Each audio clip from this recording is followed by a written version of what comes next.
오늘 우리가 말씀을 함께 나눌 말씀을 우리가 보도록 할게요. 역대하 33장에 있는 말씀이에요. 특별히 오늘 본문은 9절에서 13절의 말씀을 선택을 했는데요. 역대하 33장의 말씀이 전반적으로 우리가 오늘 상고해보고 싶은 말씀입니다. 그리고 오늘 말씀의 제목을 제가 후회와 회개라는 말씀의 제목을 좀 잡았어요. 이에 앞서서 이 말씀을 함께 나누기 앞서서 우리가 지난주에 우리 정호용 목사님께서 말씀을 우리에게 나눠줬잖아요. 그죠? 여러분들 다 기억하고 있나요? 무엇인지? 골자는 우리가 갖는 믿음은 내가 갖는 것이 아니라, 이렇게 우리가 갖는 믿음이 아니라 주님 안에 있는, 내가 선택한 믿음은 변질되기 때문에 주님 안에 있는 믿음을 우리가 가져야 된다. 또 믿음은 하나님께서 주신 특별한 선물이다. 이걸 또 기억하시고, 또 믿음으로 하지 않는 모든 것들은 죄이다 라고 목사님께서 말씀을 해주셨어요.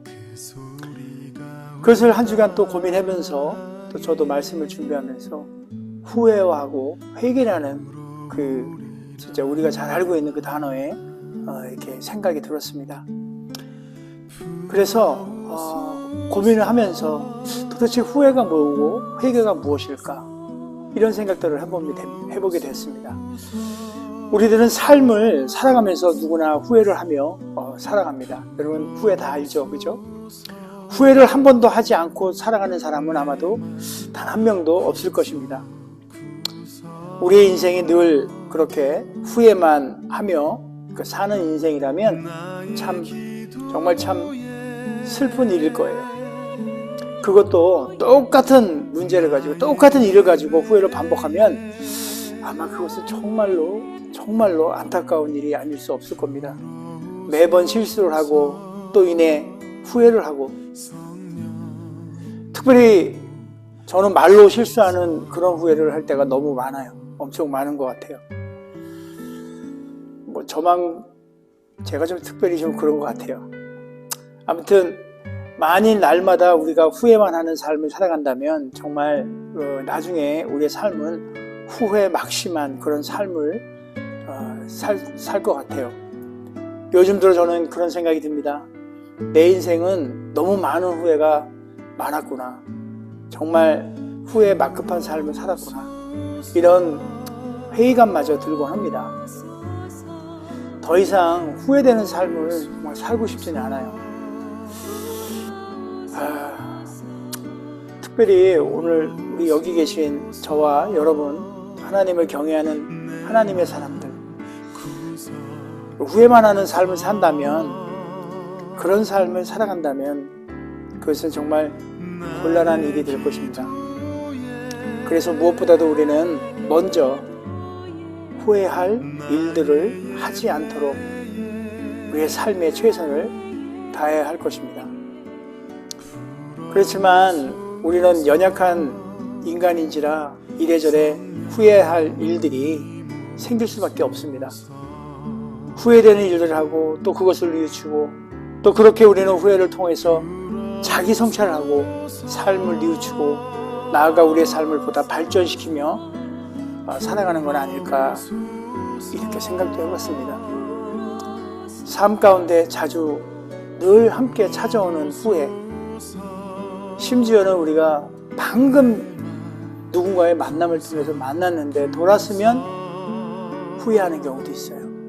저 같은 경우는 괜히 그만 했네, 그런 일들이 있습니다. 자, 그렇다면 그 후회가 우리 인생에 무엇을 의미하는 걸까요? 조금 전에 말씀드린 것처럼 자기 성찰을 통한 자기 발전일까요? 후회에 대해서 한번 여러분 생각해 보시기 바랍니다. 그리고 좀 더 깊이 생각하고 싶은 것은 후회하면 따라오는 것, 바로 그 회개, 바로 회개까지 한번 생각해 보려 합니다. 후회와 회개, 과연 무엇일까요? 우리는 뭔가를 실수하였거나 잘못했다고 느껴질 때 후회를 합니다. 무언가에 대해서 돌이키는 마음, 그런 마음이 생겨나는 것을 특별히 우리는 후회라고 하는 것 같습니다. 할 걸, 뭐 이런 식의 고백이 있는 것이 후회일 거예요. 그런 후회의 단계에 그대로 머물러 있으면 좌절하고요, 실망하고요, 또 원망하고요, 미움이 생기고 또 죄책감과 자괴감마저 들고 그런 곳에 빠지게 되면 그런 상황이 점점 깊게 들어가가지고 헤어나올 수 없는 상황까지도 이르게 된다고 생각을 합니다. 그래서 후회는 인생에 있어서 좌절과 같은 어려움으로 인해서 특별히 정신적으로 피폐하게 하고 나아가 우리 일상마저도 힘들게 합니다. 그러나 그런 후회를 넘어서 회개라는 단계로 이르면 우리는 그 좌절이라는 그 상황으로부터 다시 일어설 수 있는 그런 힘이 생겨납니다. 후회를 넘어서서 회개. 그러면 새로운 어떤 국면을 맞이할 수 있어요. 후회와 회개는 굉장히 밀접한 관계를 가지고 있는 것 같습니다. 자, 후회는 그냥 내 안에서 발생되는 생각과 자연적인 감정에 의해서 생겨나는 마음의 동요인 듯 합니다. 그에 비해 회개는 나의 마음의 동요, 그 마음의 동요를 넘어서 좀 더 확고한 의지가 필요로 하는 그런 것으로 우리 생각해 볼 수 있어요. 그래서 회개는 쉽지 않아요. 내가 하려고 하면 그다지 크게 잘못한 것이 없는 것 같아서 회개할 게 없는 것 같다는 그런 생각이 듭니다.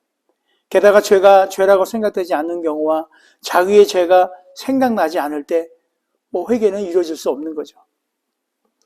후회와 회개는 엄청 다른 것입니다. 후회는 이전에 잘못된 것이나 스스로의 행동 등을 되새기며 한탄하며 뉘우치는 마음의 상태이며 새로운 마음다짐을 하는 그런 단계입니다. 그러나 회개는 이전의 잘못을 되새기고 뉘우치는 단계를 넘어서서 이제 고치는 단계인 거예요. 후회는 목적 달성의 방법이 잘못되었음을 뒤돌아보며 또 다른 방법을 계획하고 새로운 마음가짐을 하는 거예요. 이를테면 내가 그때 그렇게 할 걸, 자 이제는 그러지 말아야지, 이렇게 새로운 마음가짐을 해요. 그런 거에 반면에서 회개는 자신의 행동이나 생각의 그 본질적인 잘못된 것을 깨닫고 그야말로 새롭게 사람이 거듭나는 것까지 우리가 생각해 볼 수 있는 것이 회개예요. 후회는 변칙을 쓰거나 이렇게 다른 방법들로 다가가는 게 후회예요. 그러나 회개는 딱 원칙을 씁니다. 후회는 이 절망으로 가는 길이에요. 회개는 절망이 아니고 새로운 비전을 가는 그런 길이에요. 후회는 남이 변하기를 바라는 거예요. 회개는 자신이 변화되는 겁니다. 후회와 회개는 분명한 차이가 있어요. 후회는 세상 사람들이 살면서 모든 사람들이 겪는 어떤 인생의 한 부분인데 부자이든 또 지위가 높은 사람이든 잘생겼던 유명한 사람이든 모두가 다 겪는 인생의 한 부분인 거예요. 그 후회는. 그러나 회개는 좀 다릅니다. 왜 다를까요? 후회와 회개가. 세상에서 사용되는 게 후회고 세상은 회개란 말 안 써요. 회개라는 것은 굉장히 다분히 그 신앙적인 요소를 담고 있습니다. 그래서 성경 안에 회개와 후회를 어떻게 말하는지 한번 살펴보도록 하겠습니다. 후회와 회개의 차이. 그래서 오늘 역대하 33장의 그 말씀을 통해서 우리가 한번 알아보도록 하겠습니다. 본문에 우리가 나와 있는 본문에 보면 므낫세 왕이 등장합니다. 그 왕은 인생을 망칠 수밖에 없었지만 정말 망칠 수밖에 없었던 그런 인생을 살았지만 말년에 후회를 하는 게 아니고요. 말년에 회개함으로 그 인생을 만회하게 됩니다.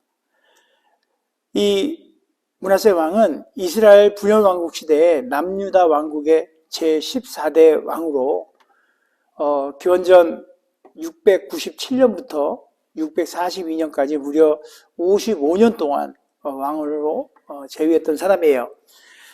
므낫세 왕을 통해 우리는 좀 보고 싶은 것은 회개하는 신앙이 얼마나 귀한 것인지 알 수 있습니다. 므낫세 왕의 인생을 보면 후회만 하는 것은 바보 같은 인생이다. 회개하는 것만이 정말 지혜자의 모습이다. 이런 것들을 볼 수 있어요. 그 므낫세 왕의 그 선왕은 히스기야 왕인데 그 히스기야 왕은 다윗 왕 이후에 가장 신앙적인 왕으로 잘 알려져 있는 그런 아주 훌륭한 인물이었어요. 그러나 므낫세 왕은 그 히스기야 왕과의 완전히 다르게 정말 가장 유다 왕국의 그 가장 사악했던 아주 나쁜 그런 사악한 모습을 보여줬던 그런 왕이에요. 역대하 33장 그 전반부에 보면 이렇게 있어요. 2절과 3절에 보면 여호와 보시기에 악을 행하여 여호와께서 이스라엘 자손 앞에서 쫓아낸 이방 사람들의 가증한 일을 본받아 이방 사람들의 가증한 일을 본받아 그의 아버지 히스기야가 헐어버린 산당들을 다시 세우고 바알들을 위하여 제단을 쌓으며 아세라 목상을 만들며 하늘의 모든 일월 성신을 경배하여 섬기며. 누가요? 므낫세 왕이 그랬다는 거예요. 여기서 그 이방인들이라는 것은 우리 가나안 땅의 그 원주민들 얘기하고 있어요. 그 가나안의 원주민들이 우상신들을 막 숭배하고 또 음란하고 부패하고 하나님의 그 어떤 그 심판의 차원에서 그 가나안 땅을 이스라엘 백성이 정복하고 그 땅에서 이제 하나님과 함께 다스리고 살아야 될 그곳을 그 가나안 땅을 이스라엘 백성을 통해서 그 원주민을 몰아내고 정복하는 거예요. 그렇게 하게 하셨어요, 하나님이. 그런데 이스라엘이 오히려 그들이 섬겼던 그 우상들에게 이 우상 숭배에 물들어가지고 오히려 바알신이라든지 아세라 이런 것들의 산당들을 그냥 더 세웠어요.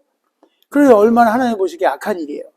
히스기야 왕은 종교개혁을 단행해서 우상들과 산당 그리고 그 우상들의 그 제단들 이런 것들 허물고 그랬는데 므낫세 왕은 그거를 다시 그냥 복귀해버리는 거예요.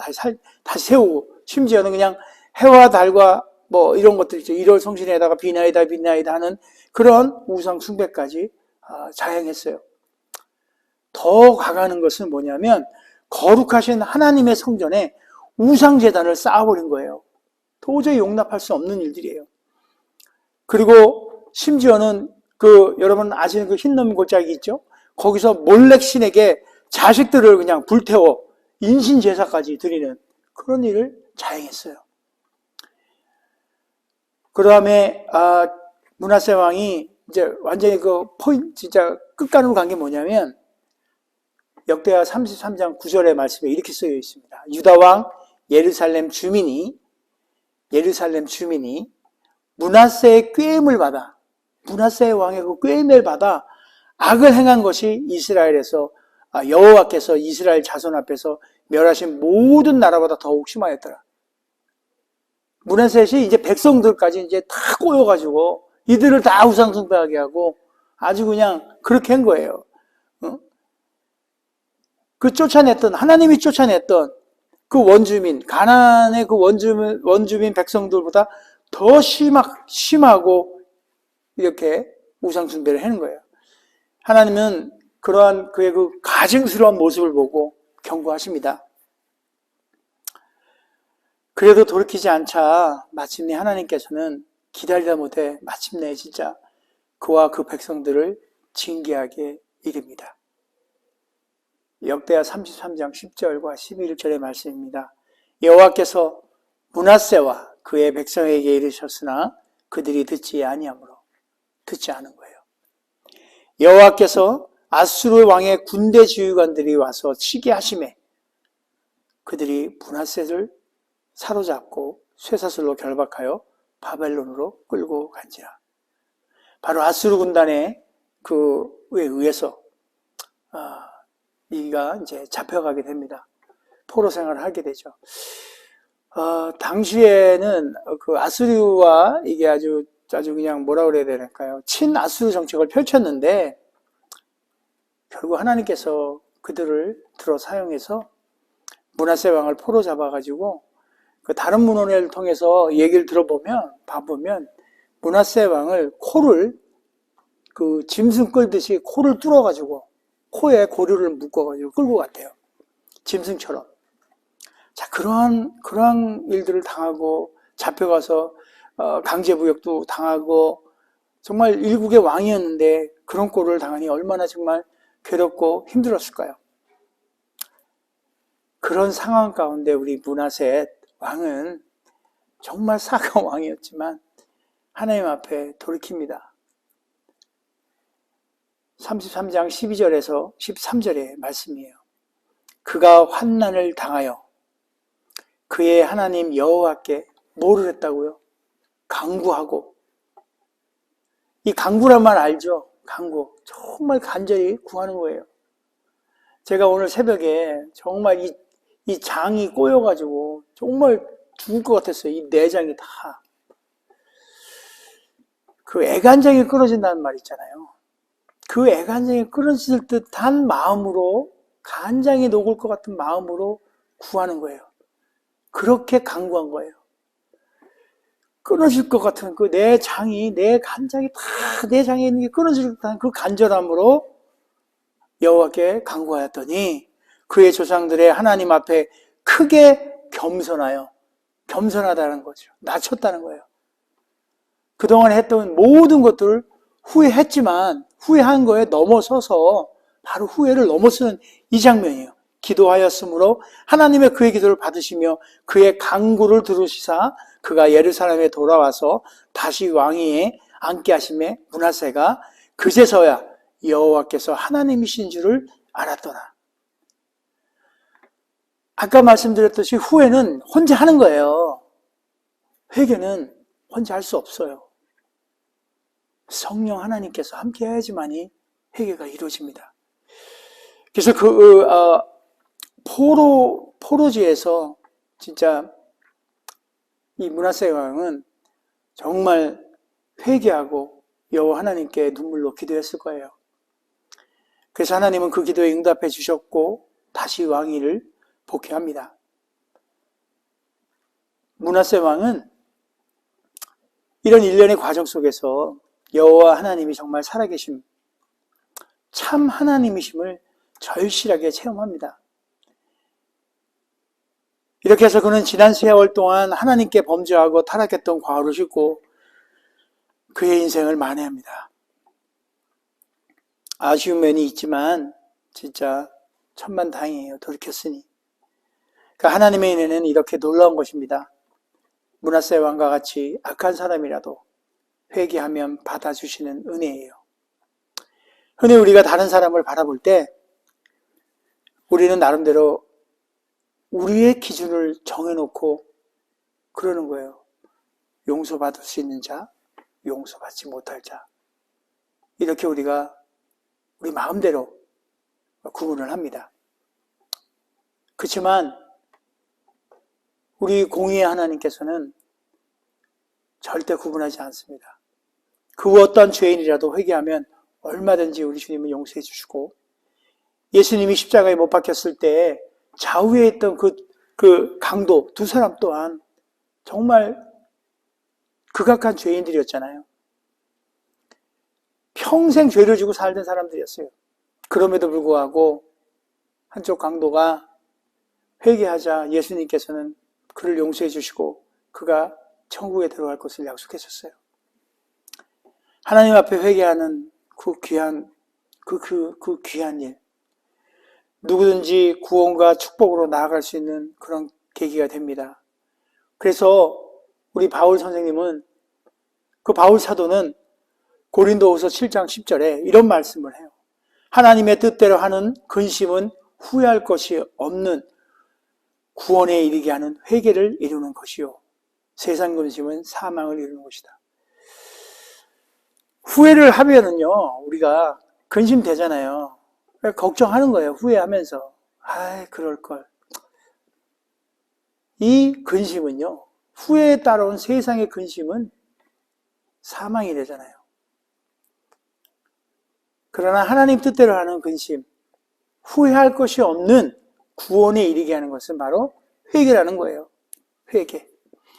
후회는 세상 근심으로 혼자 괴로워하다 사망에 이르는 것이고, 회개는 하나님의 뜻대로 돌이키는 것으로 구원에 이르게 됩니다. 정말 멋진 말이에요. 후원과 회개의 차이를 완벽하게 표현하는 말이에요. 후회는 과거에 집착하게 돼서 망하게 되지만 회개는 미래를 지향함으로 흥하게 됩니다. 성경에 보면은 이러한 구체적인 사례들이 많이 나와요. 인간적으로 보면 그 사람이 그 사람인 것 같은데 후회만 한 사람은 그 인생이 망하고 회개한 사람은 흥했어요.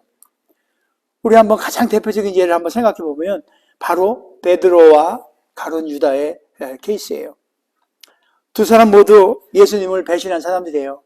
가룟 유다는 은 30에 예수님을 팔았고 베드로는 사람들 앞에서 예수님을 3번이나 부인했어요. 두 사람 다 예수님의 제자로 살다가 배신했다는 거예요. 그래서 그 배신한 거는 거기서 거기에요. 그런데 이 두 사람의 운명은 완전히 달랐어요. 그 일에 대해서 어떤 자세로, 어떠한 마음가짐으로 후회냐 회개에 따라 이 두 사람의 인생이 바뀌었어요. 후회와 회개로. 가룟 유다는 예수님이 십자가 못 박히게 되자 대제사장들에게 가서 돈을 돌려주려 했어요. 그 거절당하죠. 그리고 돈 다 던지고 괴로워하다가 결국 어떻게 돼요? 자살합니다. 예수님에 대해서 자기가 어떻게 해보려고 그 후회돼가지고 후회 막급해서 자기가 어떻게 해보려고 해요. 회개가 아닌 거죠. 혼자 후회하다가 끝난 거예요. 그런데 베드로는 하나님 앞에 회개하고 예수님께 돌아와요. 우리가 잘 알잖아요. 마태복음에 있어요. 이에 베드로가 예수님 말씀에 닭 울기 전 내가 3번 나를 부인하리라 하심이 생각나서 3번 나를 부인하리라 하는 그 말이 생각이 나서 밖에 나가서 심히 통곡하니라. 베드로는 후회가 아니고 회개하는 거예요. 부활하신 예수님께 돌아가서 그 예수님께 돌아가가지고 다시금 예수님의 수제자로. 그리고 그는 복음을 전하다가 이제 많은 하나님의 사람들을 찾아서 그 영혼들을 하나님 앞에 3,000명, 5,000명 그런 일을 하다가 이제 체포돼서 마지막 처형될 때 자신의 요구대로 진짜 십자가에 온전히 예수님처럼 내가 십자가에 들어갈 수 없다.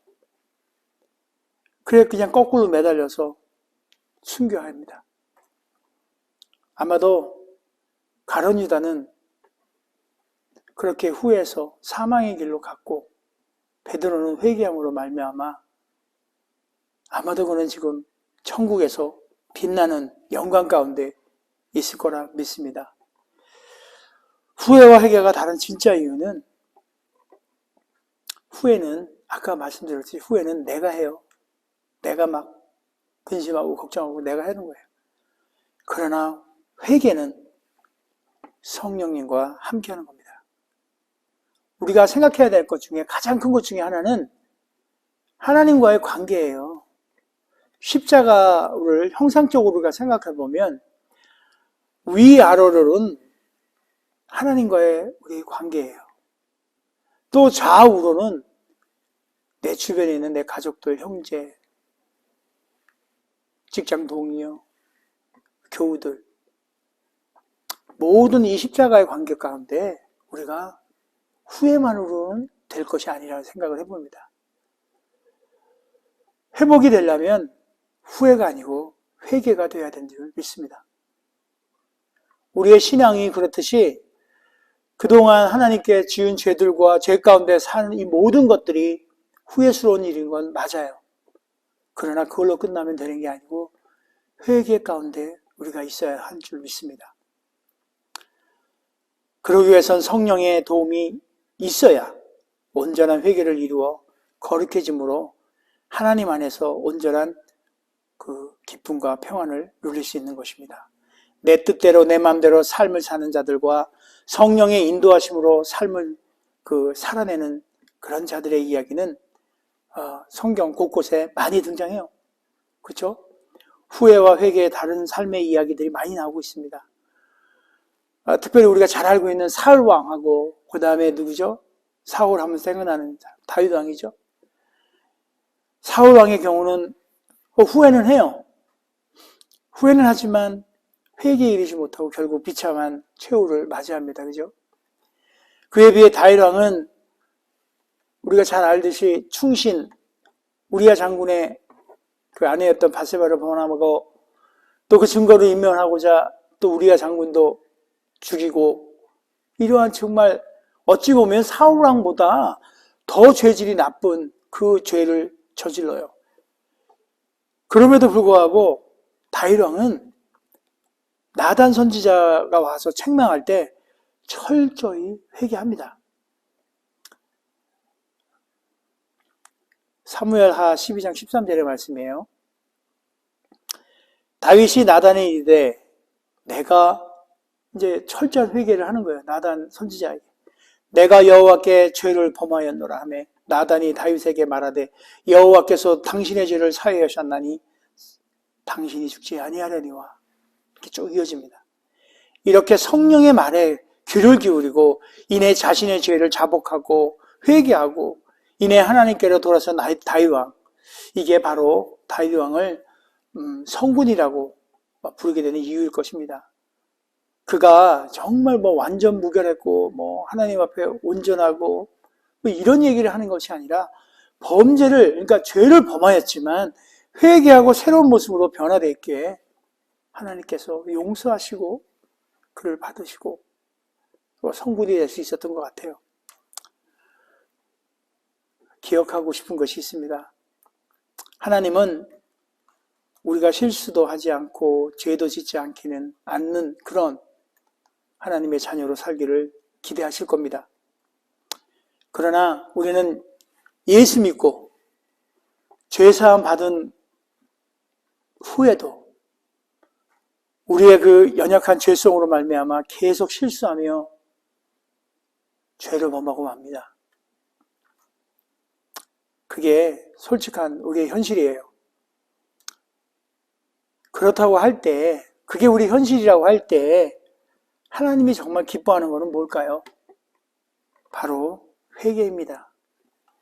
그러므로 저와 여러분은 우선 최선을 다해 하나님의 말씀에 벗어나 범죄하지 않도록 조심하고 또 조심하고 또 조심하기 바랍니다. 그러다가 혹시라도 우리가 실수하고 범죄하게 된다면 단순히 후회만 하는 것이 아니라 반드시 회개하시기 바랍니다. 그러면 하나님이 얼마든지 용서해 주시고 우리를 새롭게 해주시고 축복해 주실 수 믿습니다. 그게 바로 하나님의 놀라운 은혜입니다. 부디 이런 은혜를 체험하며 승리하는 인생을 살아내기를 정말 간절히 소원합니다. 제 스스로부터 그렇게 해야겠다는 새로운 다짐을 하게 되었습니다. 얼핏 생각하면 후회와 회개가 비슷비슷하고 후회하고서도 회개한 줄 우리가 정말 착각하며 살 수도 있어요. 어쩌면 전 지금까지 후회하면서 그것이 회개까지 했다 이렇게 제가 착각하고 살았을 수도 있어요. 회개는 후회가 정말 아니고 죄의 그 자체를 그냥 그 죄 자체에 대해서 한탄하는 것,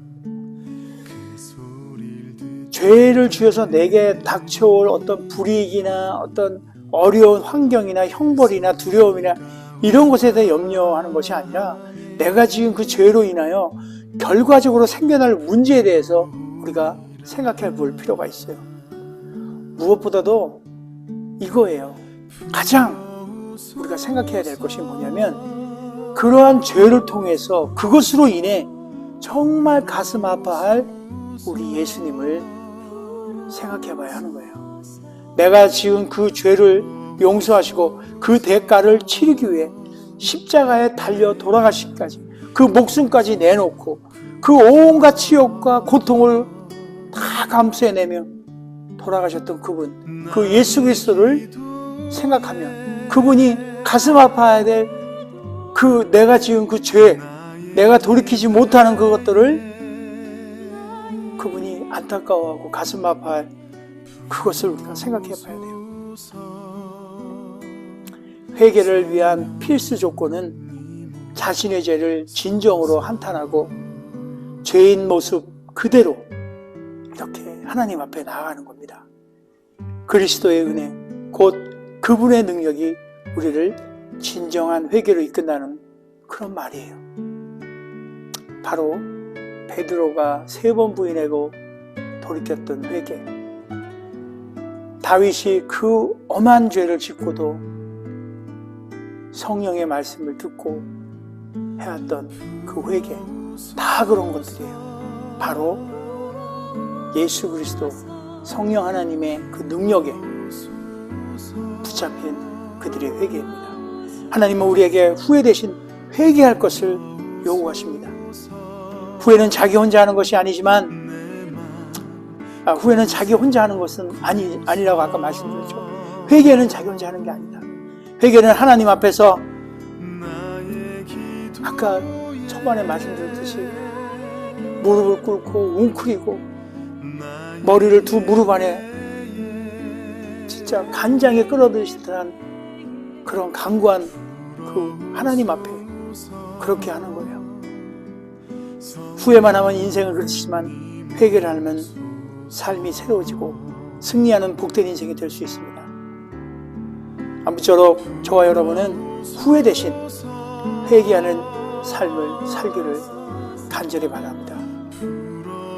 날로 그렇게 해서 날로 새로워지는 그런 복된 인생. 다시 한번 강조합니다.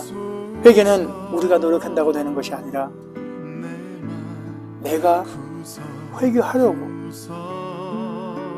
아까 얘기했던 그 강구함, 절실함, 그런 노력 안에 예수 그리스도의 능력이 임하실 때 그 회개가 가능하다는 것을 여러분 인지하시고